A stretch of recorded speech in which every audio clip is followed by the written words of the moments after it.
Olá, sejam todos bem-vindos ao nosso primeiro episódio do Can You Play, depois do nosso piloto. Então, esse é um projeto da equipe de Ciências e Tecnologia da BRJ. Mas o que é o Can You Play? Imagina juntar assuntos acadêmicos relevantes, um grupo de nerds que fazem pesquisas no Japão e em outros lugares do mundo também, e tópicos da cultura pop, em uma roda de conversa sobre videogames, filmes, séries e vários assuntos do mundo geek. Esse é o Can You Play, o seu podcast para explorar essa interseção de assuntos sem o engessamento de uma sala de aula. Eu sou a Beatriz, eu tenho 27 anos, estou aqui em Osaka fazendo meu doutorado em Engenharia Civil. Hoje eu vim como espectadora da série, ok? Que vamos apresentar hoje. E teremos também pessoas que exploraram um pouco sobre o universo do jogo e sobre o universo em si relacionado ao tema, ok? Hoje o tema da nossa roda de conversa será o aclamadíssimo jogo de ação e sobrevivência pós-apocalíptico, que recebeu uma nota agregada de 95 de 100 no Metacritic e foi vencedor de mais de 240 prêmios de jogos do ano pela mídia especializada e que chegou ao mercado nos últimos dias de vida do PlayStation 3. Esse jogo é o The Last of Us. Essa obra foi co-dirigida por Bruce Straley e Neil Druckmann, esse último também sendo escritor da história do jogo, e foi desenvolvida por uma das empresas com as melhores parcerias com a Sony, desenvolvedora do PlayStation, a Naughty Dog. Esse jogo ele chegou em 2013 para o pessoal do PlayStation 3, recebendo uma DLC em 2014, Left Behind. E ainda no mesmo ano recebeu uma versão remasterizada para o novo console da Sony da época, o PlayStation 4. Em 2020, o jogo recebeu a sua aguardada continuação, The Last of Us Part 2, para PlayStation 4, com uma história muito mais violenta, pesada, focada em vingança e nas consequências que cada atitude tem na vida dos personagens. E aí a gente consegue ver os personagens um pouco mais evoluídos nas suas histórias pessoais e até mesmo no crescimento físico, vamos assim dizer, tendo uma recepção mista dos jogadores e da crítica, mas que ainda assim recebeu inúmeros prêmios. Além do jogo, a história também recebeu uma adaptação para a série de TV pela HBO Max em 2023, que foi o que eu assisti, com o Pedro Pascal atuando como protagonista Joel e a Bella Ramsey no papel da Ellie. A série foi muito bem recebida, é uma série muito bem produzida, né? A HBO, ela sempre tá produzindo séries com um grande público e não foi diferente para The Last of Us. Em geral, seguiu bastante a premissa do jogo. Isso garantiu uma segunda temporada. E para conversarmos sobre o The Last of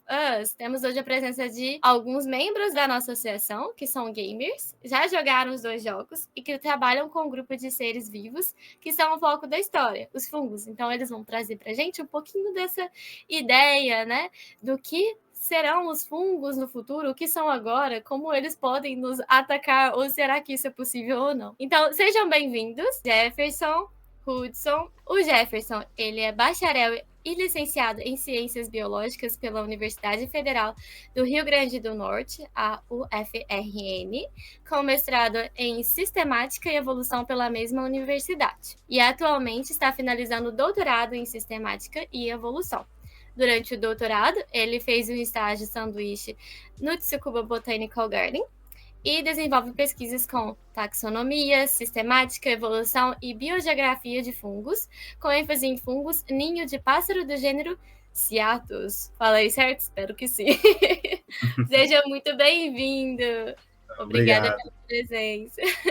Eu que agradeço. Então, temos hoje também conosco o Hudson, também é bacharel licenciado em Ciências Biológicas pela UFRN, com mestrado e doutorado em Sistemática e Evolução pela mesma universidade, com período sanduíche no Tsukuba Botanical Garden e um estágio de pós-doutorado também no Tsukuba Botanical Garden. Atualmente é professor na Universidade Federal do Oeste da Bahia, a UFOB, desenvolvendo pesquisas com taxonomia, sistemática, evolução e biogeografia de micro-organismos, com ênfase em fungos gasteroides de áreas de vegetação do Nordeste do Brasil, principalmente no Cerrado do Oeste da Bahia. Seja muito bem-vindo, Hudson. E também para nos auxiliar no Can You Play de hoje, temos o Hitoshi.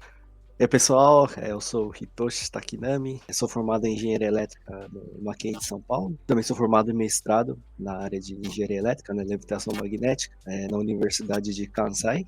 aqui em Osaka, e agora estou no doutorado também na mesma linha de pesquisa e na mesma faculdade. Então, como vocês podem ver, eu não sei nada de biologia, mas vamos lá. O Hitoshi entra hoje como especialista no jogo. Sei, como fazer o jogo. Exatamente. Muito obrigada pela presença hoje, pessoal. E aproveitar esse momento para dar uma perguntada em o que vocês, principalmente Jefferson, Hudson, né, sobre o jogo em si e a atuação dos fungos. Primeira pergunta que eu acho que fica na mente de todos. Seria isso possível? Um cenário apocalíptico com fungos? O que vocês acham sobre isso? Não é impossível, né? Mas é muito improvável, né? Que a gente trabalha nessa linha, né? Por mais que seja algo muito utópico, assim, né? A gente não consegue imaginar um futuro tão caótico dessa forma, não é algo impossível, né? Só trabalha no limite do improvável, né? Então, muito provavelmente não aconteceria algo dessa magnitude, né? Com essa escala, mas nunca podemos descartar nada na biologia, né? Porque é sempre em constante renovação, constante evolução. A gente nunca sabe nada, na verdade, né? É sempre mais perguntas do que respostas, né?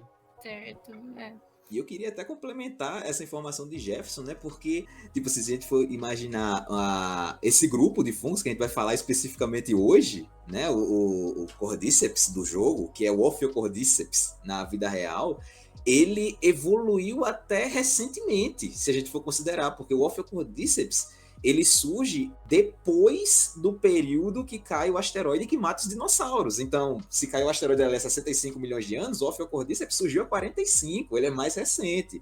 Então, em termos da Terra, ele é novinho. Entendi. Então, o fungo, ele realmente existe, talvez poderia existir essa possibilidade de uma doença que se espalhe pelo mundo todo. Possível. Mas assim, não a priori, né? Mas é possível? Quem sabe, né? A gente ainda tem que ver com o passar do tempo. Certo, é possível, a gente acha que, pelo menos eu sou engenheira, né? Então na minha pesquisa a gente estuda estatística, e aí a gente fala que, né, possível sempre é. Então a estatística de probabilidade zero, ela não existe. A gente sempre trata com pelo menos 0,00001 ou 000 mais muitos zeros, 1, né? A probabilidade zero, ela realmente não existe no nosso mundo. Então, depois dessa introdução, vamos para o nosso momento play. A gente tem alguns vídeos do jogo para ver e logo depois podemos conversar um pouco mais sobre alguns tópicos interessantes do jogo em si, dos fungos, e escutar um pouquinho dos nossos especialistas em jogos e em fungos. Eu queria começar exibindo o primeiro trailer do jogo, quando ele estava para ser lançado, e podemos primeiro assistir ele completo e depois voltamos para ir comentando alguns dos pontos enquanto pausamos. O que vocês acham? E se for verdade? Preciso lembrar você do que tem lá fora? Era uma vez. Eu tinha alguém de quem eu gostava. E nesse mundo, isso só serve mesmo para uma coisa: matar você.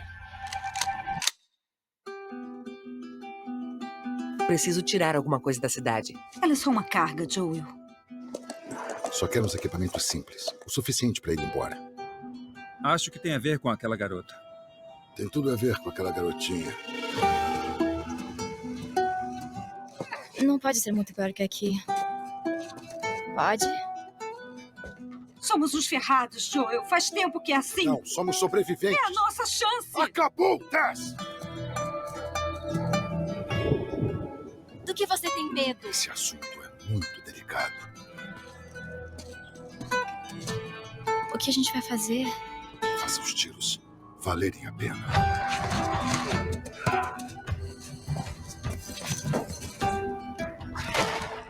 Acho que tudo acontece por um motivo. Temos que fazer isso. Você sabe disso, né? Depois do que passamos, de tudo que eu fiz,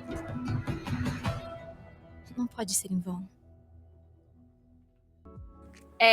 Eu queria perguntar, né, principalmente para vocês que já jogaram o jogo, qual como foi a experiência? Porque eu vi alguns trailers também sobre o jogo, eu não joguei o jogo em si, eu vi a série, né? A minha experiência parece que é algo muito imersivo, né? É algo que você realmente fica ali tenso para que um ataque iminente aconteça em você. Vocês não sabiam a história em si, agora a gente sabe por causa da série, né? Mas na primeira experiência do jogo, isso não era a realidade. E eu queria fazer essa pergunta direcionada ao Jefferson e depois ao Hudson. Você agora do ponto de vista de gamer, do jogador, qual que foi essa experiência com relação à própria interface do jogo? Eu acho que é interessante a gente falar um pouquinho sobre isso e a experiência que ele traz. E também depois trazer a sua visão biológica da questão, né? Se para você durante o jogo em si isso pareceu real. É um jogo muito bem produzido. Eu não joguei ele na época do PlayStation 3, assim que ele foi lançado. Eu joguei a versão remasterizada para o PlayStation 4. Eu conhecia um pouco da história, né, mas eu não sabia o final do jogo, que era o principal, né, não sabia as entrelinhas, né, de como acontecia. E realmente é um jogo muito imersivo, né? Principalmente porque você está num ambiente hostil, né? Você não sabe a que momento você pode ser atacado ou não. Você tem que lidar com inimigos de formas diferentes, porque eles atuam de formas diferentes com o ambiente e atuam de formas diferentes com você. Então a interação de você controlando os personagens e com os inimigos do jogo é o pilar desse jogo, né? A essência desse jogo basicamente é essa.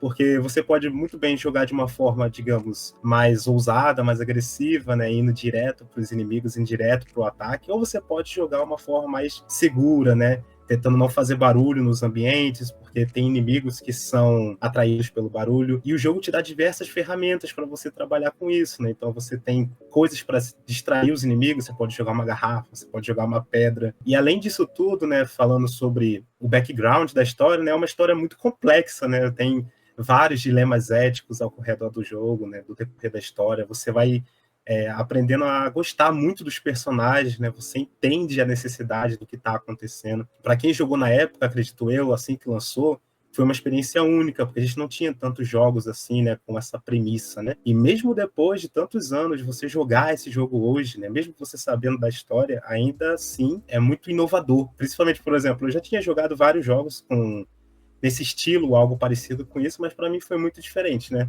É um jogo muito viciante, né? Você quer saber o que está acontecendo, você quer nos enrolar da história, por que isso está acontecendo, como está acontecendo, como eles vão fazer tal coisa no futuro, né? Então, nesse sentido, esse jogo é muito bom. E um ponto positivo, né, assim, só para complementar essa base do jogo, né, é que essa empresa que produziu o jogo, a Naughty Dog, ela é uma das campeãs, digamos assim, em acessibilidade.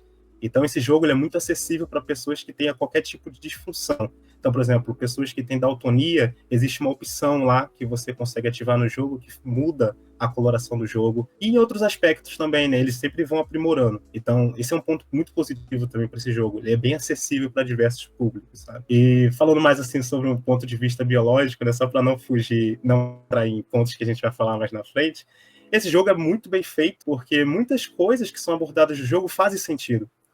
Se você analisar, assim, excluir um pouco, assim, ficar um pouco... não levar em consideração essa parte fictícia, né? Muito daquelas coisas que acontecem no jogo fariam sentido na vida real, até certo ponto, claro. Então, isso traz uma imersão muito bom, aí principalmente pra gente que trabalha com fungos, né? E a gente olha aquilo lá e fala, poxa, isso é muito legal, né? Poderia realmente acontecer algo desse estilo, né? Principalmente na caracterização de alguns ambientes, né? Você vê que está muito bem projetado. Então, a equipe ela foi atrás de ver como funcionar, por exemplo, o crescimento de um micélio, né? Que são essas estruturas que dão formação ao fungo nas paredes dos ambientes, no chão. Então, eles viram mesmo como funcionava e adaptaram isso no jogo, que é bem interessante, né? Hudson, você pode dar a sua opinião pra gente também um pouquinho? A minha opinião, ela não muda muito comparada com a do Jefferson, porque eu também não joguei na época do Play 3, né? Eu até era mais do lado verde da força, como a gente diz dentro da cultura gamer, né? Eu era do Xbox, então eu tenho o Xbox 360, não tive Play 3, na verdade eu não tive nem Play 2 nem Play 3, eu comprei um Play 4 em 2016.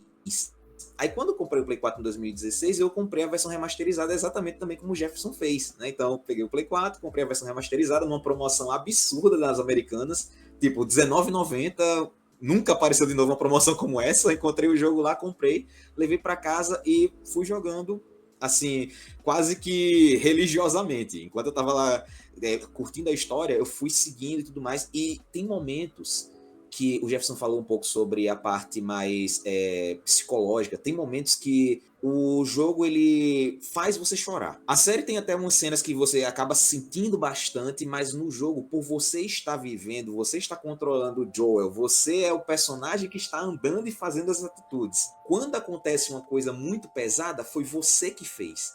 Foi você que agiu, foi você que realizou aquela coisa ali. Então, o peso vem todo para sua mão, porque foi você que realizou aquilo. Então, isso dá um impacto na pessoa de saber que, caramba, eu fiz isso. Ou, nossa, por que eu resolvi fazer isso? Eu deveria ter feito outra coisa. Só que, na verdade, a história estava te guiando para fazer daquela forma. A parte de fungos realmente faz total sentido dentro do jogo, lógico, com as suas exceções.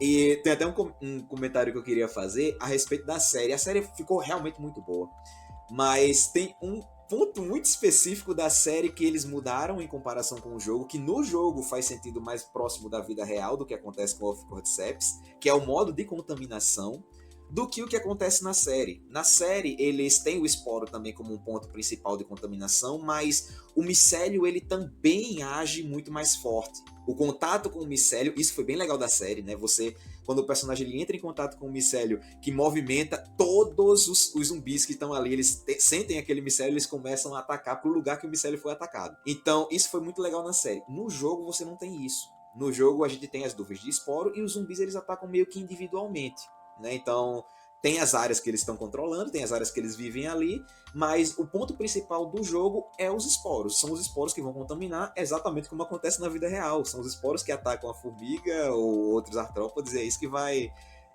seguir para fazer a infecção. E eu não vou entrar em mais detalhes, que a gente talvez vá perguntar sobre isso, né? E vamos conversar um pouco mais. Sim, exatamente. Mas é muito interessante ver que em ambos os aspectos, né, tanto na parte gamer em si, quanto na parte dos fungos, da parte biológica, o jogo ele faz sentido. E essa questão da imersão, para mim, eu acho que é algo muito importante, né? Como você disse, na série, que foi a minha parcela de contribuição aqui, que é da série. Você tá ali envolvida na história, querendo saber o que vai acontecer, mas é o querer saber o que vai acontecer com os personagens. Não é o querer saber o que você vai fazer, o que você tem que fazer, o que você já fez.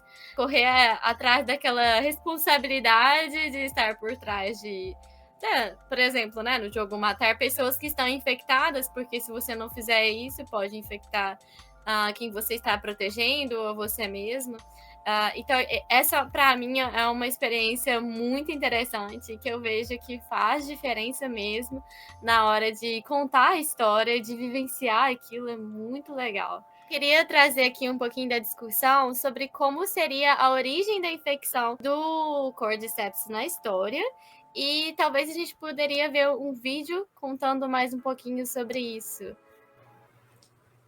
Esse é o seu maior medo? Qualquer tipo de vírus, mas principalmente os que são mais próximos do influenza. Pela transmissão pelo ar? Isso, pelo ar. Tosse... Não, desculpa, eu quis dizer pessoas em aviões. Foi algo que o senhor descreveu no livro. Sim, um novo vírus de Madagascar, por exemplo, chega a Chicago em questão de semanas. Nisso temos uma pandemia mundial. Pan significa tudo. O mundo todo ficaria doente de uma vez.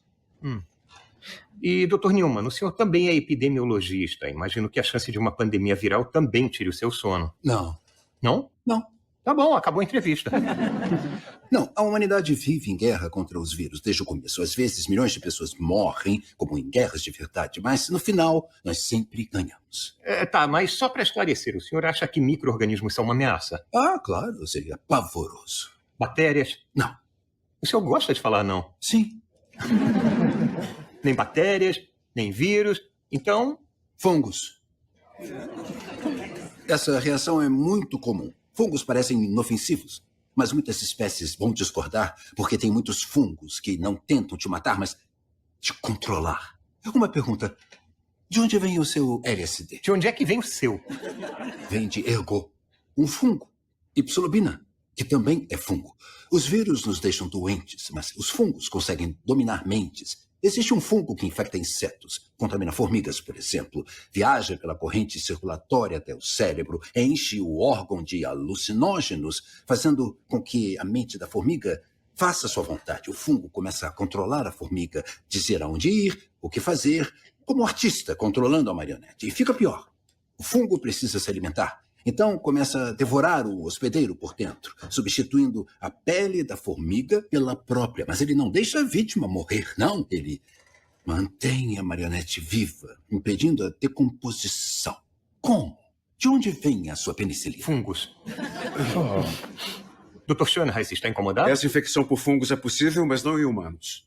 Sim, fungos não sobrevivem se a temperatura interna do hospedeiro for acima de 34 graus. Atualmente, não há motivo para os fungos evoluírem e suportarem temperaturas mais altas, mas e se mudasse? E se, por acaso, o mundo ficasse um pouco mais quente?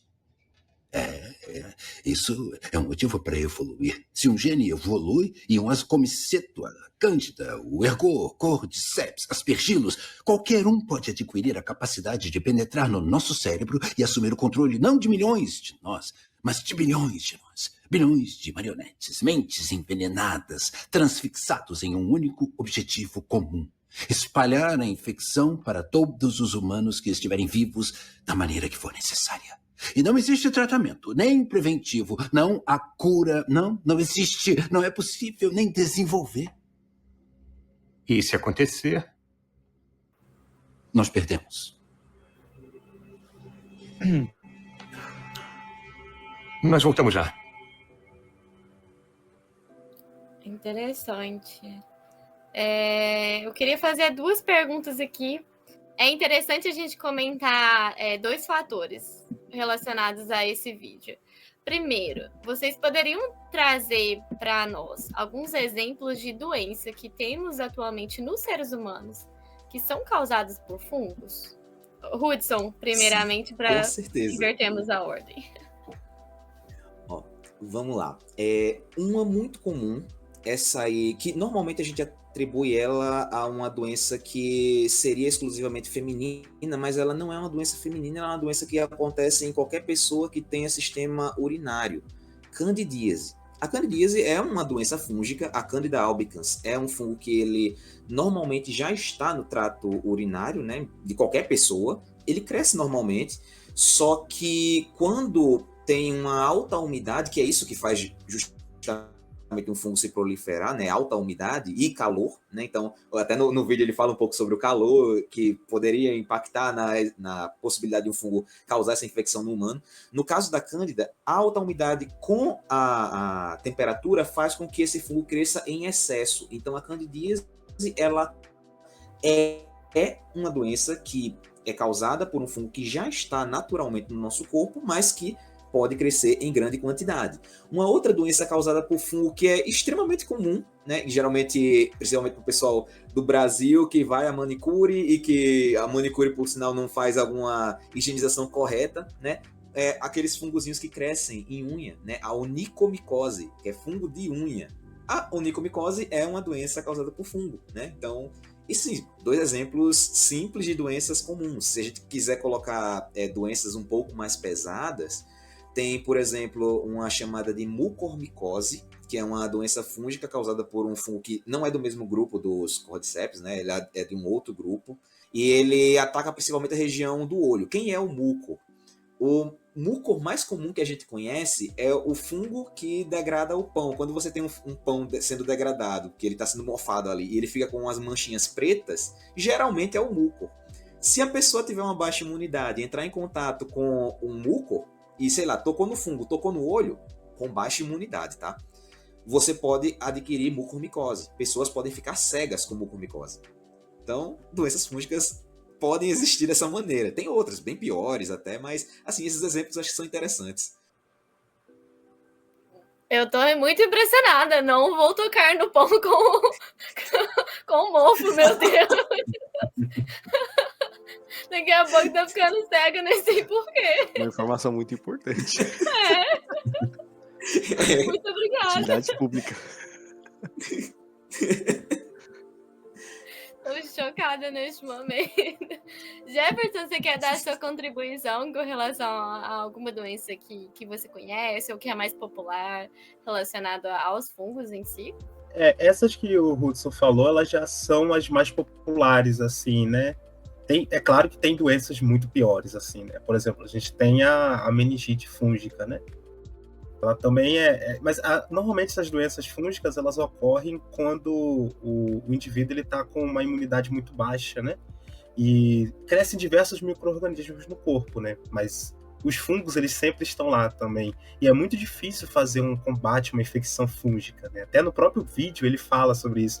É muito difícil você combater o fungo porque ele tem diversas formas de contornar. E você não sabe, não é, por exemplo, um vírus que você ataca especificamente uma proteína da membrana, ou então uma bactéria que faz da mesma forma. O fungo não funciona dessa forma dinâmica, né?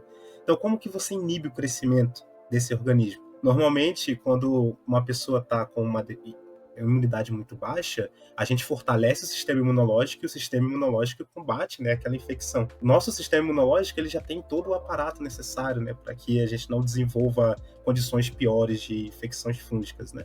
Mas, por exemplo, a meningite é um desses casos, né, que o fungo ele se instala na meninge, né, e causa diversos problemas para a pessoa, né? E a gente também tem ocorrendo em animais, né? A gente tem esporotricose também, que é uma doença muito comum em gato, né? Também causada por fungos, né? O mais comum, né, quando a gente pensa em fungo, assim, em relação à doença, normalmente o pessoal pensa em micose, né, essas outras coisas. Essas são as mais simples de serem combatidas, né? Entendi. Então, o combate atualmente a essas doenças que vocês mencionaram seria basicamente aumentar o sistema imunológico de quem está com essas doenças. Isso, associada a outras coisas, né? Normalmente o pessoal consome alguns outros medicamentos, né? Tipo antibióticos também, né? O pessoal consome, né? Justamente para fortalecer também o sistema imunológico, né? Deixa eu fazer um comentário adicional também a respeito sobre o modo como a gente poderia combater, né, e o problema que é o combate, né? Jefferson até citou aí das dificuldades que a gente tem para combater e tudo mais. Bactéria geralmente é mais fácil, realmente, porque é um organismo completamente diferente do que a gente tem. Vírus, bom, eu chamo o vírus carinhosamente de entidade, porque vírus não é ser vivo, basicamente, né? Então a gente não consideraria ele como uma coisa viva especificamente, porque ele precisa de outra célula para poder fazer todo o uso do maquinário e conseguir crescer. Qual é o principal problema do fungo, né, que entra nesse detalhe que o Jefferson comentou de ser difícil de combater? O fungo, dentro das classificações da biologia, ele é um organismo eucarioto. Né? O que é eucarioto? Aquele organismo que ele tem um envoltório nuclear, né? que a gente aprende no ensino médio de carioteca. Né? Então, é um envoltório nuclear que recobre o núcleo. Né? O núcleozinho está separado. Todos os organismos eucariotos, eles são relativamente similares. Né? Então, as coisas que tem dentro da célula, né? Então, organelas, ribossomos e tudo mais, são muito parecidos. Quem também é eucarioto? A gente.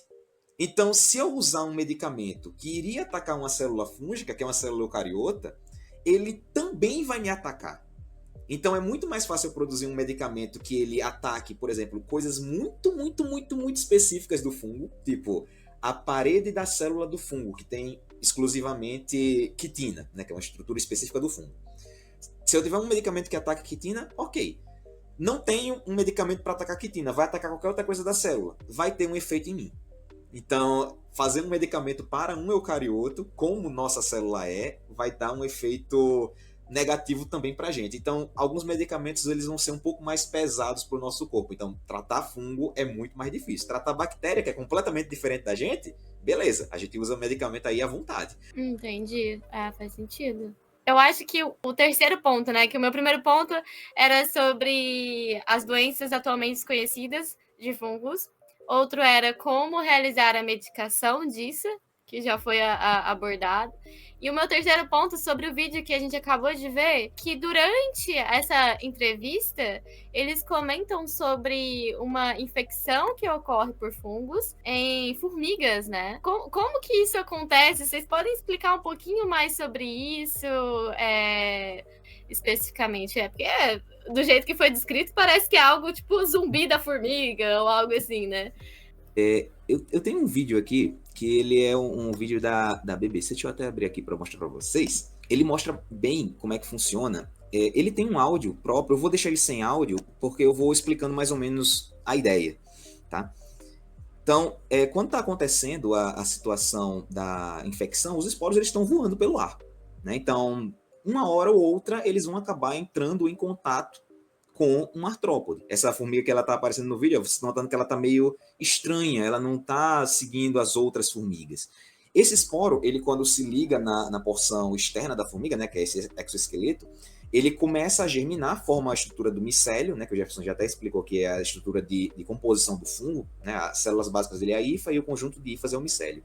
Esse micélio ele começa a penetrar na estrutura da formiga, e à medida que ele vai penetrando, ele vai começando a se atrelar com a musculatura da formiga. Então a formiga ela começa a ser controlada pelo fungo. Para quê? Para ser levada para uma área onde tenha luminosidade, que seja um pouco mais alta e que permita que, na hora que ela formar o fungo para contaminar outras, ela esteja numa área muito mais alta para dispersar esse esporo muito mais longe. Vocês viram aí que teve uma formiga que saiu carregando a outra, né?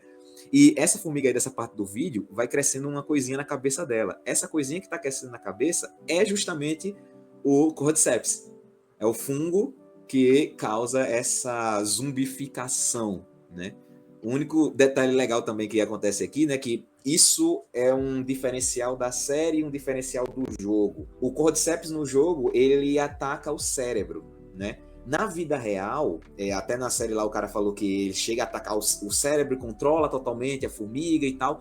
Ele não ataca o cérebro. Ele ataca toda a parte muscular e ele fica na lateral do cérebro. Por que ele não ataca logo o cérebro? Porque ele precisa ter o controle da formiga para que ela consiga se movimentar ainda do jeito que ele quer. Então toda a estrutura de controle central da formiga ainda continua intacta. Então o cérebro está intacto. Mas a musculatura está totalmente consumida pelo fungo. E olha aí, a gente já tem os funguinhos crescendo nos insetos mortos, né? Então eles mortos com o funguinho crescendo. Essas partezinhas que estão saindo aí é tudo fungo. E uma pergunta, o que impede desse fungo específico fazer isso com humanos? Por que eles só fazem com formiga? Então, normalmente acontece com formiga, né? Porque a formiga, o sistema nervoso dela, né, digamos assim, ele é mais simplificado, né? O ser humano é muito mais complexo, assim, em relação a ramificações do sistema nervoso, de estrutura mesmo, né? E como a gente comentou, né, nós temos uma ferramenta muito importante no nosso organismo, que é o sistema imunológico, né? Então, qualquer agente externo que seja estranho, que entre no nosso corpo, nosso sistema imunológico ele já ataca para suprimir aquilo. Então essa é a principal característica que nos protege de muitas infecções, né, que a gente poderia adquirir ao longo do dia, de qualquer lugar. Porque fungo, bactéria, vírus estão presentes em todos os ambientes, né? A gente acaba, né, inalando, a gente acaba consumindo esses micro-organismos o tempo todo. É um outro universo, um universo invisível que a gente não tem noção da quantidade de organismos que tem ali. Então até quando a gente vê isso, né, na universidade, né, nas aulas de microbiologia, a gente fica assustado, né? Porque como assim tem tanta coisa acontecendo, né, perto, né? A gente faz até os experimentos, né, colocando cultura em ambientes e aquela cultura ela vira um negócio assim monstruoso, né? Um monte de micro-organismos diferentes crescendo. E existem umas teorias, né, para ocorrer principalmente com formiga. Alguns pesquisadores falam, né, que no passado isso era um mutualismo ou algo parecido com isso, ou uma simbiose, alguma associação que não era maléfica, né, não tinha malefícios para algumas partes, sim era benéfica a ambos. Sendo que com o passar dos anos, muito provavelmente aconteceu algo que fez com que essa relação mudasse. Então, principalmente nesse estudo com o Ophiocordyceps, ele é muito forte com essas formigas que elas são formiga carpinteira, né, que são essas formigas maiores, né? Então, os estudos sempre foram muito focados nisso, né? Então, por isso que ele sabe muito sobre isso. Então, acreditava-se inicialmente que era uma associação boa para ambas as partes, né? Mas acabou que chegou um momento que aconteceu algo, né? Não se sabe exatamente o certo que aconteceu, mas aconteceu algo que tomou esse rumo que a gente vê hoje, né? Que só é benéfico para o fungo agora, no presente, né? Entendi. Realmente, agora, o único beneficiário ali é o fungo, né? Mas no final, ele acaba matando a formiga, né? E aí ele morre. No final, a formiga morre, né? E o fungo ele se dispersa no ambiente através dos esporos e vai colonizar. Às vezes ele coloniza o próprio formigueiro, mas às vezes as formigas percebem isso e conseguem eliminar aquele organismo que está diferente. A formiga é um inseto social, né? Então às vezes eles percebem uma mudança de comportamento e elimina o fungo do formigueiro, a formiga, né? Mas se isso não acontecer, ela dispersa no formigueiro, ela dispersa no ambiente, esse fungo vai crescendo em outras regiões, né? E nesse caso, por exemplo, nós temos esse determinado tipo de fungo que ataca a formiga, né? Agora, trazendo para o universo da série. Na série, existe, por exemplo, um fungo muito parecido com isso, que ataca os humanos e traz ele como hospedeiro por um momento.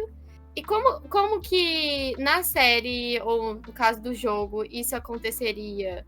Do tipo, vamos trazer aqui especulações, né? Acredito que na visão de vocês como acadêmicos pesquisadores, a infecção de fungo que é mostrado no jogo e na série, ela aconteceria da mesma forma com que essa da formiga acontece?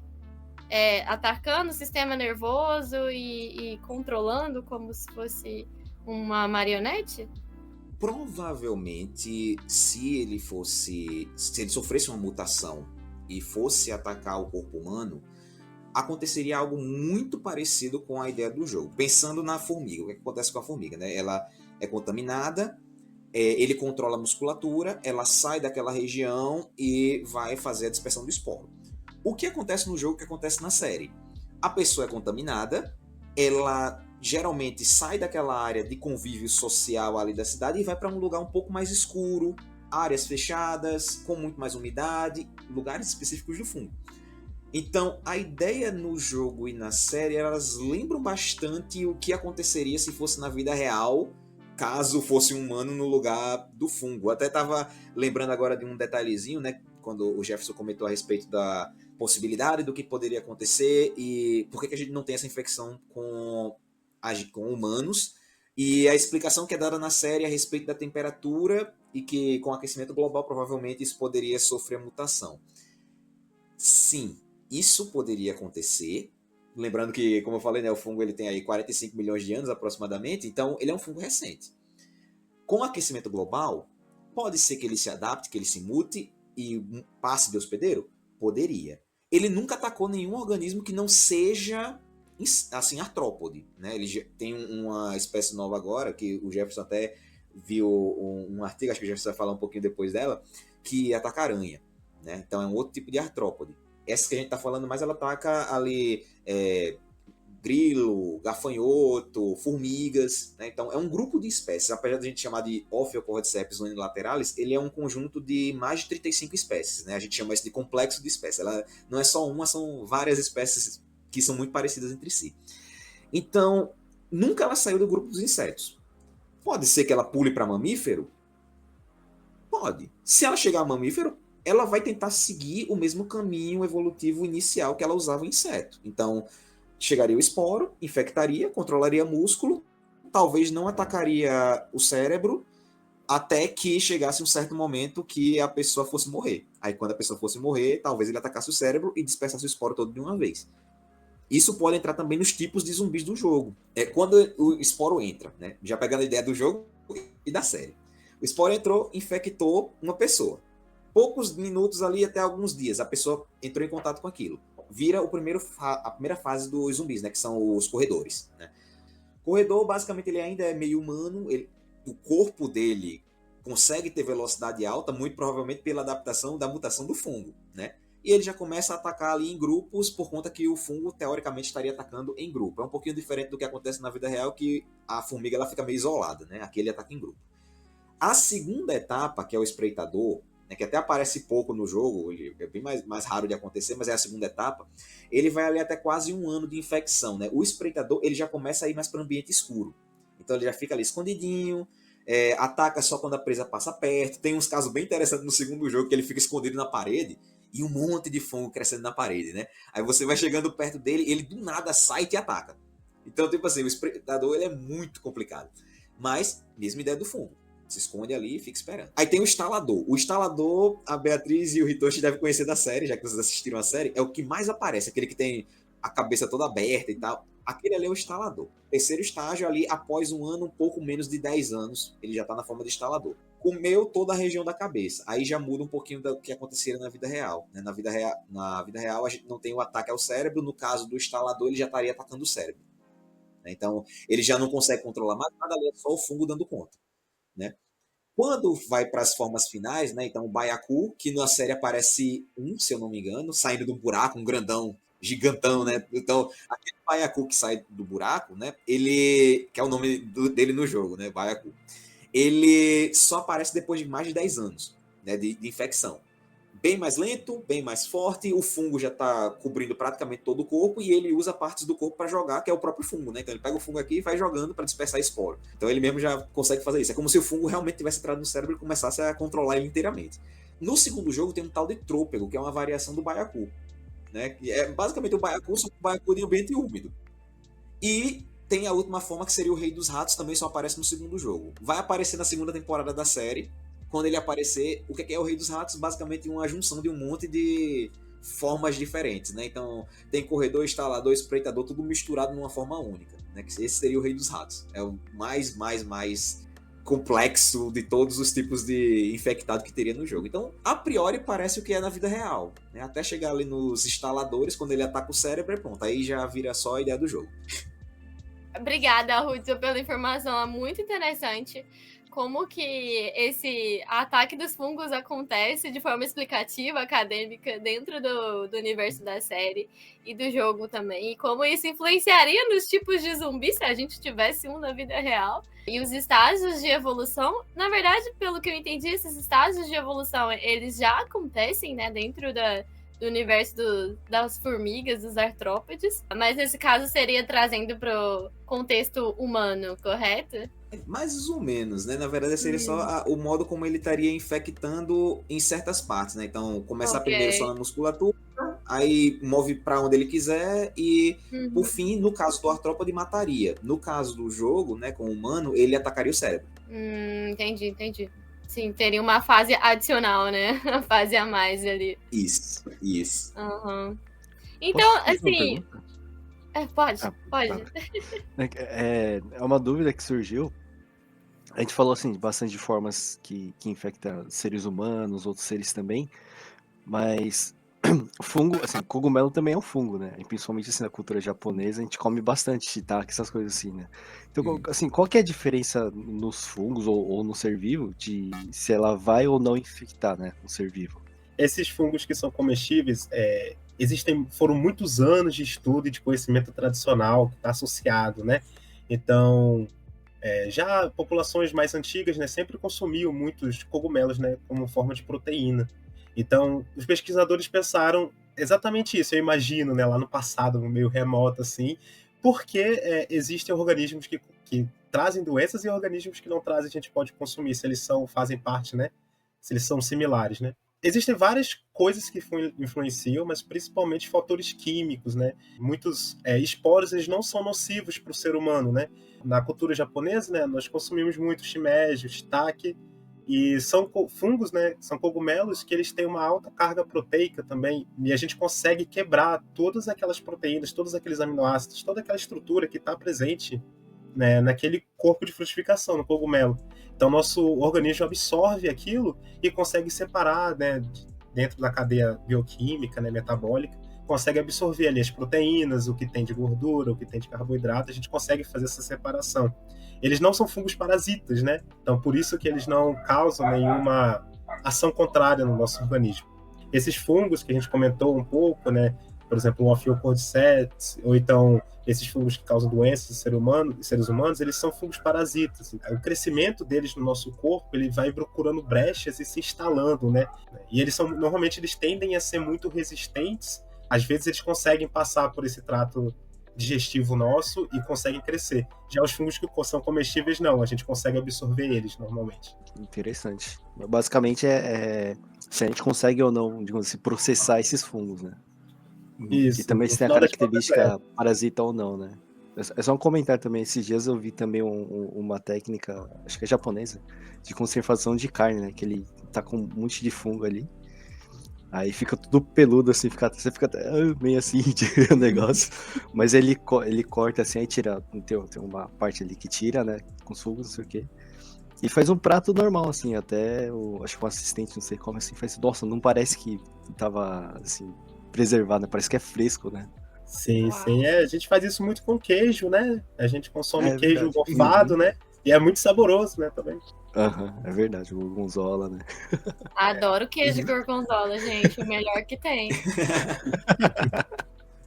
Obrigada pela contribuição, pessoal. É muito importante. Eu acho que essas dúvidas sempre de posso comer fungos, mas eles não nos causam doenças, sempre vem nas nossas cabeças, principalmente nós que somos leigos no assunto e não entendemos nada. Essa explicação e diferenciação do que é bom, do que é ruim e por que disso é muito importante.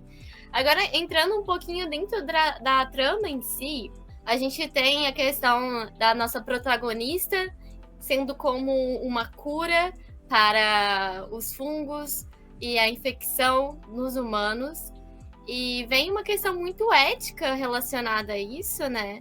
Em como que essa cura seria feita, os dilemas envolvidos nisso, que dentro do universo do jogo e da série é um pouco questionável quando se fala que ela teria que morrer, provavelmente, para que a cura fosse atingida. Esses dilemas éticos, eles também existem dentro do universo, né, acadêmico, da ciência, da medicina em si. Como que vocês enxergam essa problemática? Uma questão muito complexa, né? Muito complicada, porque é o que motiva, né? Assim, dando quase um spoiler, né? Assim, é o que motiva basicamente o desenrolar da história do jogo, né? É essa busca da cura que o Joel ele leva a Ellie até lá, sendo que ele não sabe como isso vai ser feito, e quando ele descobre, ele fica em choque, porque o jogo ele vai passando por estações, né? Você vai passando a primavera, o verão, o outono. Ele vai mostrando de uma pessoa, do Joe, que é um cara assim, muito sério, muito apático, né? Muito sem sentimento, e ele se molda, né? Por causa da Ellie, né? Por causa eu pensei que era um spoiler, mas acontece na série, eu lembrei agora, né? No início da série, né? Tem aquela cena com a filha dele, né? E aquilo destrói muito ele por dentro. E aí ele enxerga na Ellie, basicamente ele enxerga uma filha dele ou algo muito parecido, ele desconstrói uma relação, né, muito bonita com ela, né? E quando ele descobre que tem que cometer um ato assim, que tem que participar de um ato que seria muito drástico assim, né? Eu acredito que isso é o que pesa muito também na hora que a gente tá jogando, né? E na hora que a gente vê também esse dilema na série, né? Eu acredito assim, né, na vida real, né? A gente tem muitas coisas que acontecem, né, que passam por um comitê de ética dentro da medicina, dentro das ciências em geral, e isso é avaliado, né, vendo aspectos positivos e negativos. Essa imunidade, né, que ela desenvolve no jogo e na série também, ela podia ser explorada de outras formas, né? É porque a gente está pensando ali no mundo pós-apocalíptico, né? A gente não tem acesso a equipamentos, não tem nada. Então a forma que eles encontraram para poder desenvolver uma vacina ou algo parecido com isso seria a extração completa, né, de algo do corpo dela, né? Então, digamos assim, né? Então, é uma questão muito complexa. Eu enxergo assim, eu entendo a motivação deles, eu entendo a motivação do Joe e eu não consigo me decidir se eu fico ao lado de qual, né? Porque você só vê a motivação dos vagalumes, né? Que é esse grupo intitulado, no final do jogo, mas você acompanhou o jogo inteiro e a Ellie durante, né, a história, né? Então você fica naquela posição, né, sem saber se você apoia um lado, se você apoia o outro, e você vê, né, assim, levando já para um segundo jogo, né, você vê que essas escolhas influenciaram muito a personalidade da Ellie, né? A gente vai ver isso na série também. Isso mudou muito ela, porque no pensamento dela ela poderia ter salvado milhões de pessoas, né? Mas ainda tem aquele porquê, aquela questão, né? E se não tivesse dado certo, né? Então o Joe ia carregar essa culpa, né? Então fica esse debate, né? A gente não sabe ao certo. Eu acredito que não tem como definir, né, o que seria ética no mundo pós-apocalíptico, né? Acredito que no mundo que a gente vive hoje, se acontecesse algo e passasse por todos esses protocolos, comitê de ética, a gente teria uma resposta mais concreta. Sim, é muito complicado essa questão de se imaginar também numa situação dessa em que você, como protagonista ali desse cenário principal, já perdeu a sua filha e agora você criou laços emocionais com outra pessoa que, vamos dizer, tem características parecidas, né? É uma menina, uma idade parecida com a filha dele, e aí entra essa questão de ter que sacrificá-la por algo que é incerto, nem se sabe se vai ou não resultar numa cura, e mesmo se fosse certo que a morte dela resultaria numa cura, esse sacrifício envolvido de basicamente estar ali sacrificando uma filha sua novamente, eu acho que entra num cenário muito delicado, e que essa questão de eu faria ou não faria o mesmo, a gente só estando no lugar para saber se faríamos ou não, porque é uma decisão muito complicada, né? Hudson, qual a sua opinião sobre a questão ética pós-apocalíptica na atualidade, envolvendo tudo isso? Bom, da parte ética, né, no pós-apocalipse realmente não teria como ter uma situação de pensar o que fazer. Como é que acontece na academia, normalmente, né? Se for para desenvolver uma cura. Vou pegar o exemplo, por exemplo, da Covid-19, né? Quando foi fazer a vacina para a Covid-19. A gente teve algumas situações do pessoal achar que talvez a vacina de RNA mensageiro tinha surgido muito rápido, que foi um dos tipos de vacina que a gente utilizou, tipo a Pfizer, Moderna, era de RNA mensageiro. Era uma técnica muito antiga, né? Era uma técnica que já tinha mais de 30 anos que tinham testado, só que era uma técnica muito cara. Então, o que acontecia? Ninguém ia gastar uma grana absurda com uma técnica cara para fazer um teste de uma vacina de uma doença que todo mundo já tinha vacina que funcionava. Quando apareceu a situação da Covid, que atacou o mundo inteiro, né, virou uma pandemia, eles olharam para todas as possibilidades que tinham para tentar fazer vacina, incluindo as que já existiam, testaram todas elas, né, e foram vendo o que estava dando certo. Né? A gente tem vacinas que podem ser criadas através de ovo. Tentaram fazer com ovo, funcionou um pouquinho, mas tinha seus vieses ali, talvez não funcionasse com todos os casos. Tentou vacina baseada apenas em parte da proteína do vírus. Funcionou em certos casos, em outros não. Na hora de fazer com RNA mensageiro, ok, funcionou bem, apesar de caro, mas tinha dinheiro, era uma pandemia, estava todo mundo ali querendo realmente resolver a situação da Covid. Né?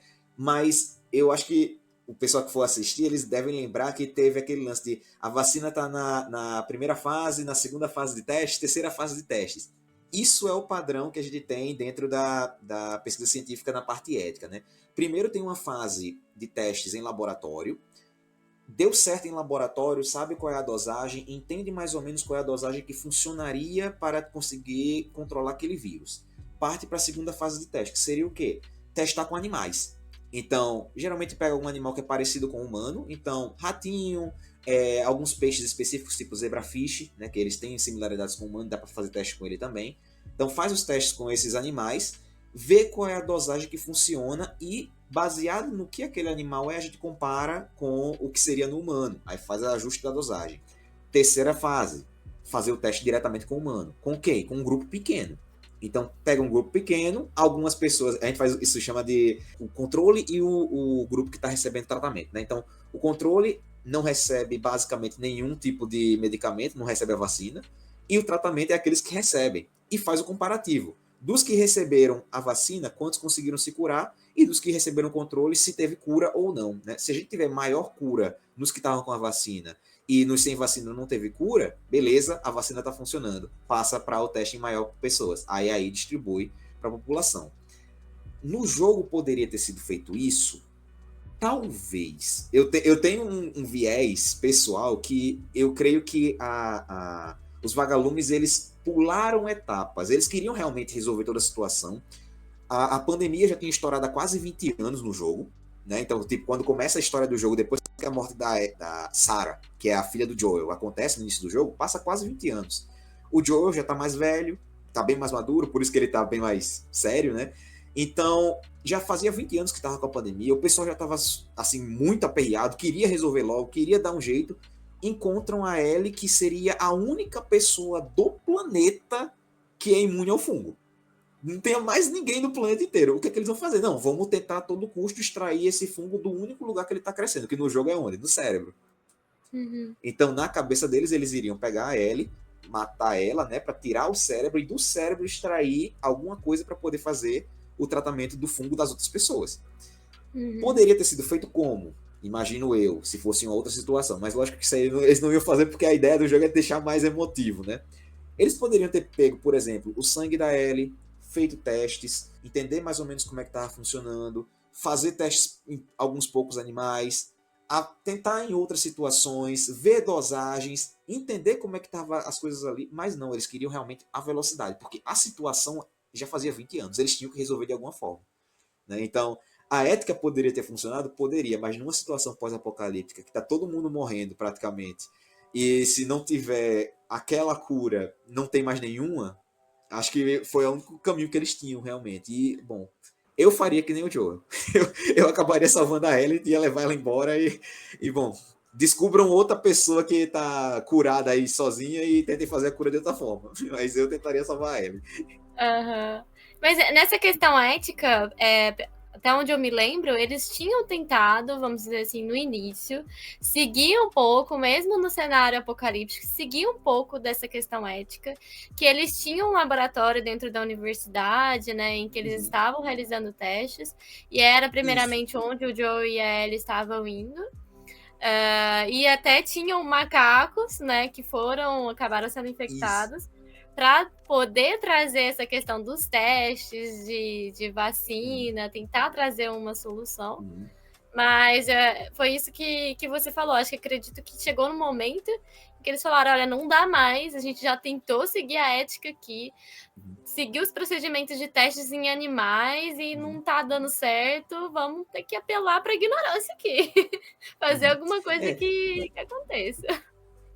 O que tinha acontecido também no caso dos macacos, né, que eu tava lembrando aqui da parte do jogo, é que eles ainda não tinham entrado em contato com o sangue da Ellie, né? Então, tipo assim, eles testaram de outras formas, né? Ainda não tinham a ideia realmente dos vagalumes era ter a Ellie presencialmente para isso, né? Para poder fazer os testes. Então, eu não lembro exatamente agora o que diz os arquivos do jogo, lá os que a gente lê, mas deve ter alguma informação a respeito de o que é que eles estavam testando os macacos. Deve ter sido medicamento, provavelmente eles devem ter testado medicamento, eles devem ter testado outros tipos de vacina, que isso é normal também na pesquisa, né? A gente testar outras vacinas para ver se funciona, né? Então, ou outros medicamentos para ver se funciona. Às vezes acontece de funcionar, às vezes não. Então pode ser que eles tinham testado e, bom, talvez tenham colocado os macacos em contato com o vírus, o fungo em si, né? Deixar eles lá sendo mordidos, pegaram o fungo e pegaram a infecção, porque os macacos eles ficaram infectados. Ainda teve esse detalhe, né? Então, talvez deve ter algum detalhe no jogo explicando exatamente como é que foi a sequência. Eu não tô lembrando agora de cabeça como é que aconteceu. Eu também não sei, porque na série não explica exatamente a ordem de como aconteceram os fatos, né? Mas eu lembro desse detalhe que, aparentemente, eles tentaram seguir algumas etapas dos procedimentos éticos antes mesmo de ter o contato com o sangue da Ellie, né? E durante a sua explicação, e até mesmo durante aquela mini entrevista que a gente estava vendo, muitas vezes foi mencionado, né, pandemia, sobre a questão de como isso afetaria o mundo. Mas existem alguns termos que a gente também escuta, né, dentro de notícias, livros, que é endemia, epidemia, agora pandemia, né? Qual que é a diferença desses termos e o que caracteriza cada uma dessas etapas de infecção? Não sei dizer. A gente pode dizer bem amplamente que seria tipo etapas de infecção, mas elas não são exatamente como etapas, e sim como abrangência de uma área onde está acontecendo a infecção. O que é a epidemia, né? Epidemia é quando eu tenho, por exemplo, uma região, vamos imaginar, pega o Japão, e o Japão, em um certo período, ele tem vários casos de gripe, né? Então, as gripes comuns acontecem sempre ali do período do inverno. Por algum motivo, no ano de 2025, os casos de gripe aumentaram além do normal, né? Esse aumento repentino de casos em uma única região, né? Esse aumento muito rápido naquela região, que é completamente discrepante do que a gente via antes, epidemia. Vai começar no momento que a gente diz, beleza, aumentou comparado com o registro histórico. Normalmente tinha 120 casos, agora está com 550 casos. Beleza, aumentou comparado com todos os outros anos. a gente já pode dizer que começou a epidemia. Quando é que ela termina? Quando ela voltar ao patamar normal. Né? Então ela estava alto, voltou ao patamar normal, beleza, acabou a epidemia. Endemia, ela não é exatamente uma versão mais leve, mas ela é uma coisa que a gente conhece o quanto acontece. Então, por exemplo, todo ano no Japão vai ter gripe no período do inverno. Beleza, eu sei que começa em tal mês, termina em tal mês, o número de casos é esse, o número de óbitos é esse, isso é uma endemia. É uma doença que circula todo ano, e a gente sabe o número certinho de casos comuns, mortes comuns, né? Então tá tudo certinho ali, a gente conhece o geral. Não é que ela seja mais leve, mas a gente sabe o que é que a gente está tratando, né? Então, epidemia, aumento muito alto numa região. Endemia é o comunzão, né? A gente sabe o que é que é. Pandemia é uma epidemia, né? Aquele aumento gigante em várias regiões, né? Então, quando é uma epidemia em vários lugares, a gente está numa pandemia. Aí, quem é que diz que começou uma pandemia? Só a Organização Mundial da Saúde. Então, quando a Organização Mundial da Saúde ela decreta o alerta, né, ela não obriga nenhum país a fechar nada, ela só decreta o alerta. Né? Então, quando ela diz, ó, pandemia decretada, beleza. Aí os países eles têm que se resolver para ver o que é que eles vão fazer. Né? Quando ela disser, ó, acabou a pandemia, beleza. Aí os países resolvem também o que é que vão fazer. De níveis, né, endemia seria o mais comunzão, epidemia aumentou, espalhou para todo canto, pandemia. Entendi. E com essa questão da globalização, voos internacionais toda hora, mercadorias internacionais circulando entre um país e outro, a infecção ela acaba sendo inevitável, né? Se a gente for pensar assim, depender de como é feita a infecção, né, em cada caso. Sim. Verdade. É verdade. Porque vai acabar sendo transportado de toda forma. Exato. O transporte é como se fosse inevitável mesmo. Acho que antigamente essa preocupação era um pouco menor, né? A gente teve, por exemplo, a gripe espanhola, que ela já foi uma pandemia, mas até onde eu sei um pouco mais controlada do que foi coronavírus, por exemplo, né? Em que já estávamos num cenário muito mais globalizado. Mais ou menos. Qual a sua opinião sobre isso? O que você acha? A gripe espanhola, ela acabou pegando muito pesado, principalmente por conta de navegações. Então, e pela gripe ela ter a facilidade de transmissão e você não morre muito rápido, né, quando você está com gripe. E aí você então ela transmite acabava mais. Transmite mais, exato. Uhum. Mas a situação da gripe espanhola, principalmente ali em 1912, 1913 aproximadamente, que aconteceu a gripe espanhola, né? Do início do século passado. É quase um século exatamente antes da Covid-19. O caso da gripe espanhola, principalmente no Brasil, ele teve umas situações bem bizarras, assim, de as pessoas mortas serem empilhadas na rua. Imagina só você ter tanta gente morrendo por gripe espanhola que o pessoal estava empilhando na rua. Né? Então era um negócio bem, bem complicado. E desenvolvimento de vacina também foi difícil porque a gente não tinha tecnologia do jeito como a gente tem hoje. Né? Então a gripe espanhola ela durou muito mais tempo, não, logicamente não tanto tempo quanto, sei lá, uma peste negra, né? Que dura mais de década, mas durou ali quase uns 5 anos, até que seja controlado. Né? Como nesses cenários de pandemia, tomando como base o que foi feito antigamente, o que foi feito também agora no caso do coronavírus, como realizar uma contenção, uma intervenção ideal para esses cenários em que a infecção e a propagação do vírus ou do fungo, nesse caso, ela aconteceria de uma forma mais reduzida, controlada, entre aspas, porque quando é pandemia já não é mais controlada, né? O coronavírus, eu acho que essa pandemia que a gente teve, ela foi um ensinamento, né?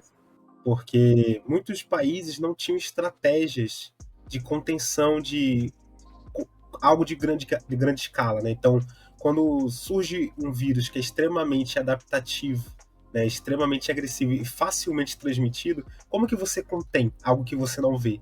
Né? É muito difícil, né? Aqui no Brasil, né, a gente tem algumas agências reguladoras, né, de produtos que vêm de fora, por exemplo. A gente tem a Anvisa, que trabalha muito nisso, a gente tem o MAPA, né, que é esse ministério que atua também em produtos, né? Então, a gente tem esse controle, Mas, inevitavelmente, existem coisas que passam, né? E não só no Brasil, né? Em todas as regiões do mundo, a gente tem agências fiscalizadores que trabalham para não deixar entrar nada que seja estranho ao país. Mesmo que seja algo simples, por exemplo, uma pessoa que viajou para um outro país e retornou ao seu país de origem, trazendo sei lá, uma mesa ou então uma caneca que tem um pedaço de madeira específico. Então, nas portarias, né, a gente tem as listagens de tipo de madeiras que podem entrar no país. E se aquela não estiver lá, ela não pode, porque é uma madeira proibida. Proibida por quê? Porque pode ter muitos outros motivos, né? São estratégias de vigilância sanitária, né? Então, isso acontece no Brasil, de forma não tão visível, acontece muito no Japão, muito na Ásia, né? Porque são países que já são acometidos normalmente com epidemias, né, já são muito frequentes, né, muitas das nossas epidemias, elas têm uma origem asiática, então são países que são mais rigorosos, né, com esse tipo de controle e contenção.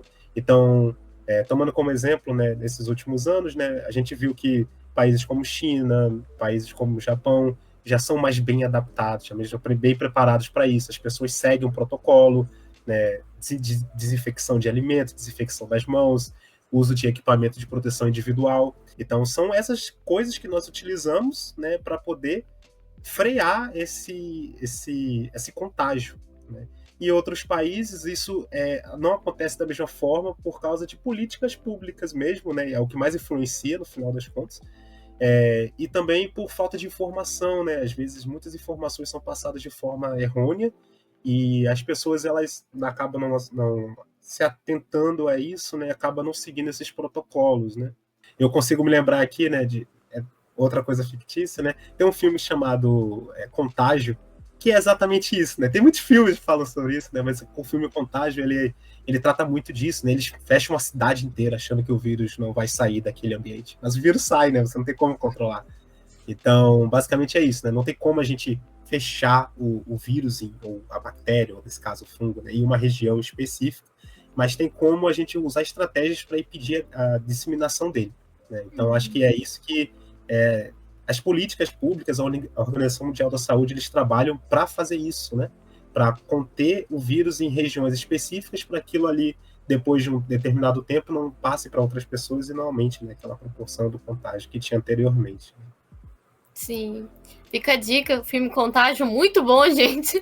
E é engraçado porque eu assisti esse filme quando lançou, há muito tempo atrás, 2010, alguma coisa assim. E o cenário que foi mostrado no filme parecia muito com o cenário do Covid que a gente teve depois, né? Foram anos depois de 2010. Eu achei muito interessante. Quando começou essa questão do Covid, eu falei, gente, é aquele filme Contágio. Não é possível. Eles estão fazendo roteiro aqui, na vida real. Muito bom. Eu adorei esse filme, muito bom mesmo. Não sei em termos científicos se tudo que mostra lá é realmente possível, se não é, mas assim, para o telespectador como eu, que não entende nada, achei maravilhoso, achei muito bom. Um roteiro muito bom. É muito bom aquele filme, né? É Contágio, né? O Extermínio também, né? Que é um filme também de zumbi, assim, nessa mesma pegada, também trabalha essas questões, filmes bem interessantes, assim, né? Guerra claro Mundial que, né? Z. A Guerra Mundial Z é muito bom. Adoro aquele filme. Mas dentro do contexto de imigração, né? Aqui no Japão, eles realmente levam muito a sério, né? Tem um cachorrinho que vai lá nos voos internacionais para ver se alguém está trazendo dentro da mala alguma coisa que para ele cheire como carne ou algo do tipo. E se você for pego, tem que pagar a multa, é uma multa alta. E ainda corre o risco de ser mandado de volta para o seu país, dependendo do que você está trazendo, né? Pode trazer doença que dentro do país de origem, naquele ambiente, não se desenvolvia, ou as pessoas mesmo têm imunidade para aquilo. E agora, num país diferente, com pessoas diferentes, que não estão acostumadas a ter contato com aquele tipo de micro-organismo, ou então, dentro do ambiente diferente, aquele micro-organismo pode estar se desenvolvendo para algo pior. Assim, algo muito interessante e necessário de se fazer, né? Sobre a prevenção, eu queria só fazer um comentário adicional também ainda sobre a gripe espanhola, tem umas fotos muito legais da época que mostram pessoas com máscara, né? Isso aí foi muito legal porque eles voltaram a compartilhar essas fotos durante o período da pandemia justamente para mostrar para o pessoal que não queria usar máscara de jeito nenhum. Então, tipo assim, era foto de gente com máscara e carregando uma plaquinha. A situação que aconteceu na gripe espanhola de controle, lavar mãos, uso de máscara. Logicamente, eles não estavam usando álcool gel porque não tinha sido amplamente... Acho que, na verdade, não tinha nem sido criado ainda álcool gel em 1912. Eu não faço ideia de quando é que foi criado álcool gel, mas provavelmente nem existia na época. Então, era sabão mesmo e água. Né? Então, lavar bem as mãos, usar máscara, evitar o contato pessoa a pessoa, manter distanciamento social. Isso tudo já existe desde a época da pandemia da gripe espanhola. Né? Então, quando veio para os dias de hoje... Isso só foi realmente usado uma estratégia que já sabia que funcionava. A gente teve a Covid-1, né, o primeiro SARS-CoV, em 2002 na China. O SARS-CoV-2 veio em 2019, mas a gente teve o primeiro SARS-CoV em 2002 e a China já sabia como fazer o controle. Tanto é que quando teve o SARS-CoV-2, eles já sabiam o que fechar, já sabiam o que organizar, já sabiam o que usar, porque eles já tinham passado por isso. Né? Então, quanto mais o país está acostumado com pandemias, epidemias, endemias, mais fácil ele vai resolver esse problema. Eu adoro o fato do japonês, por exemplo, começou a ter um negocinho no nariz, vai começar a espirrar, ele já sai para trabalhar de máscara. Aqui no Brasil você chega no lugar e tá lá a pessoa espirrando em cima de você, sem máscara, sem nada, você sabe que ela tá doente, a pessoa, mas ainda assim não usa máscara. Sim, realmente. Ontem eu sentei no trem do lado de um moço e ele estava tossindo sem máscara. Eu simplesmente levantei, peguei umas coisinhas e fui sentar em outro lugar. Porque essa questão da máscara, ela realmente funciona, né? Ela bloqueia o contato do vírus, assim, não 100%, mas ajuda muito. Se o seu corpo tiver com imunidade, você usando máscara, a probabilidade de você pegar alguma coisa é muito pequena. Eu pelo menos sinto isso. Mas eu fiquei com uma interrogação aqui na minha cabeça. Que eu lembro que o Hudson ele comentou, Jefferson, que você chegou a ler um artigo sobre o desenvolvimento dos fungos atacando agora aranhas, não só formigas, né? E dentro desse contexto de pandemia, mutações que podem acontecer e trazer mais doenças, até mesmo para os seres humanos. Eu queria que você comentasse um pouquinho pra gente desse fungo que ataca aranha agora. Como que é isso? Sim, então, esse é um estudo recente. É um fungo de caverna, né? Que descobriram que ele coloniza aranhas. Algo meio parecido com o Ophiocordyceps, mas ele basicamente se alimenta da aranha. Né? Então, ele faz com que esse crescimento dele, a propagação dele, se dê especialmente em um grupo específico de aranha até então. Já sabia que esses fungos eles são chamados de cave spiders, e eles já sabiam que esse grupo de aranhas já era comum eles ocorrerem em ambientes onde tinha esse crescimento desse fungo, mas eles não sabiam necessariamente a associação desse fungo com esse organismo, com as aranhas. E aí eles viram uma aranha ao longe, branca, e esse grupo de aranhas eles são pretos. E aí eles olharam assim e acharam meio estranho, e aí quando eles chegaram mais perto, né, porque é uma caverna, ela não é muito inóspita, não, ela é uma caverna aberta, né, então eles viram a aranha ao fundo, e quando eles chegaram perto, ele viu que a aranha estava toda colonizada por micélio. E aí eles identificaram que esse fungo, ele era parasita dessa aranha. Então foi um estudo recente, ele saiu ano passado, no final do ano passado, e trouxe essa reflexão pra gente, né, porque... Principalmente agora, nesse contexto, né, por causa do jogo, por causa da série, né, de um fungo colonizando um outro tipo de animal, que a gente sabia que existia casos isolados, mas a gente não sabia dessa associação, como funcionava. Então, é mais uma evidência aí, né, de que os organismos eles estão sempre se adaptando, né? Então, a gente não sabe, a biologia é muito imprevisível, realmente, né? Quando a gente acha que já sabe, assim, 40% de alguma coisa, surge mais dúvidas e a gente volta quase a estaca zero. Principalmente com fungos, né? Que é o que a gente domina mais, nossa área de conhecimento. A gente não sabe nada, basicamente. O que a gente sabe é muito, muito pouco do que a gente consegue ver ainda, né? Então, realmente é algo muito a ser estudado ainda por muitos e muitos anos. Isso foi uma mutação ou era algo que uma mutação recente, lógico, ou foi algo que já acontece há alguns anos? Os pesquisadores, eles já sabem disso ou não? Não, até então é algo que já tem registro catalogado, né? Eles já viram que já aconteceu algumas vezes, mas eles não entendiam como funcionava o parasitismo desse fungo, né? Não sabia como acontecia esse ataque, né, à aranha. E aí eles fizeram uns exames histológicos e eles identificaram como funciona. E aí isso está em estudo, né? Quais são, se eles secretam alguma coisa necessariamente para quebrar esse exoesqueleto da aranha. Então isso tem estudo ainda, mas eles já têm esse passo inicial, né? Então, normalmente, né, da ciência, né, quando eles publicam esses artigos científicos, então eles já têm muito mais resultado que isso, né? Então, mas eles estão publicando aquela parte inicial para que as pessoas tenham conhecimento daquilo, e agora cada pessoa que trabalha com um grupo parecido ou com o mesmo tema de estudo vai ver de uma forma diferente quando for coletar em um ambiente cavernícola, por exemplo. Então, eles viram que esse grupo de aranhas, né, são grupos de aranhas que ocorrem em climas tropicais. Então, agora as pessoas, pesquisadores de países tropicais, quando forem coletar em caverna, também vão dar atenção a isso e ver se ocorre também cada um no seu país, né? E isso vai aumentando essa rede, assim, né, de informações, e acaba que no futuro a gente vai ter um cenário bem mais fechado, né, sobre como ocorre realmente a infecção, se isso é um patógeno só de artrópode, ou então se chega a outro organismo. A gente vai saber isso no futuro. Ok, Jefferson, muito obrigada pela contribuição. Eu acho que nesse cenário de discussões de pandemia, epidemia, mutações, a questão dos fungos atacando diferentes tipos de micro-organismos, a nossa discussão do The Last of Us nesse Can You Play foi muito rica.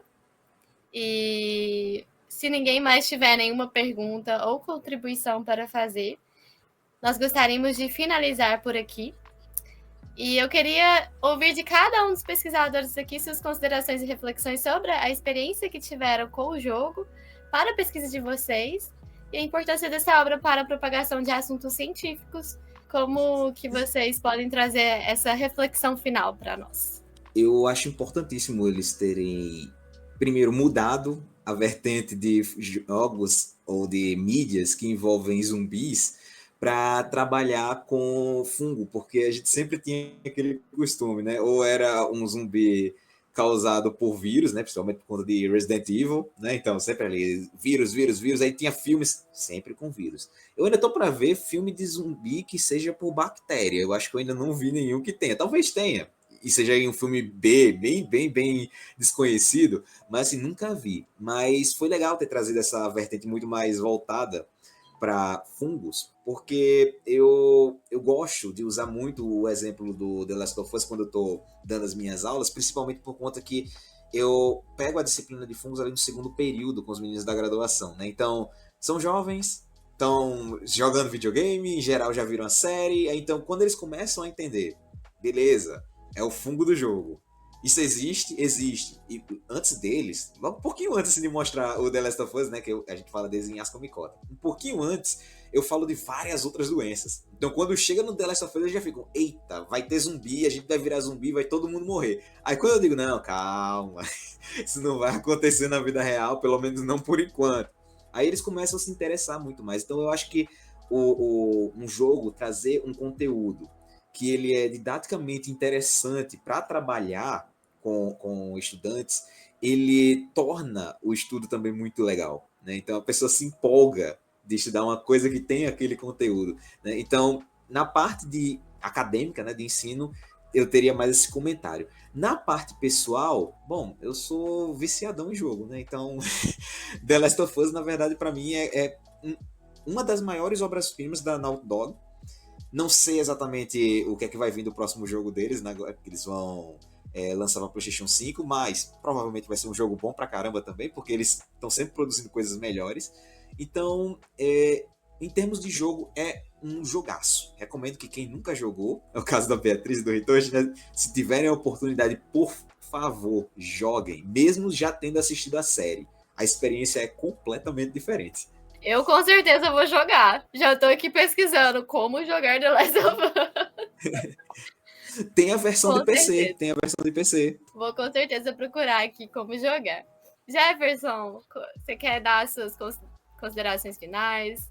O Hudson falou, né, academicamente, né, a série foi muito importante, né, ela trouxe essa visibilidade a um reino em que a gente só sabe popularmente como coisas específicas, né, a gente conhece cogumelo do mar, ou então a gente conhece frieira, ou algo assim, né, a gente não sabe, não aborda muito isso, as pessoas não tendem a abordar muito fungos na sua vida, principalmente no Ocidente, mas fora isso, né, é interessante falar também sobre a série, porque durante os estágios da docência, né, que a gente tem que fazer durante o mestrado e doutorado, toda vez que a gente tem uma disciplina, na disciplina de fungos, e as pessoas têm que dar palestras, né, e seminários sobre algum tema específico, elas sempre levam, né, falam sobre o jogo ou falam sobre a série, né, porque a abertura do jogo, né, ela tem elementos ali que são bem legais, entendeu, de você colocar e você não sabe o que está se abordando inicialmente.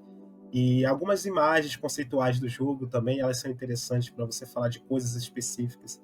Então, você vê, né, algo que era esquecido, né, que as pessoas não falam muito, tem essa visibilidade agora, né?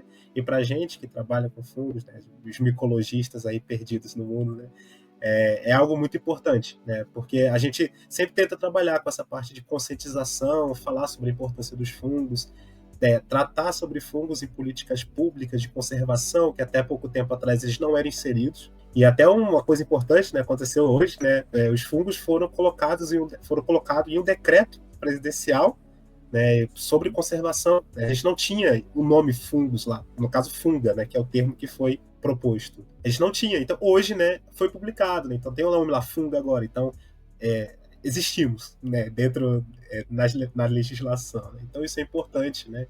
Aos poucos a gente tenta conquistar esses espaços que ainda a gente não conquistou, né?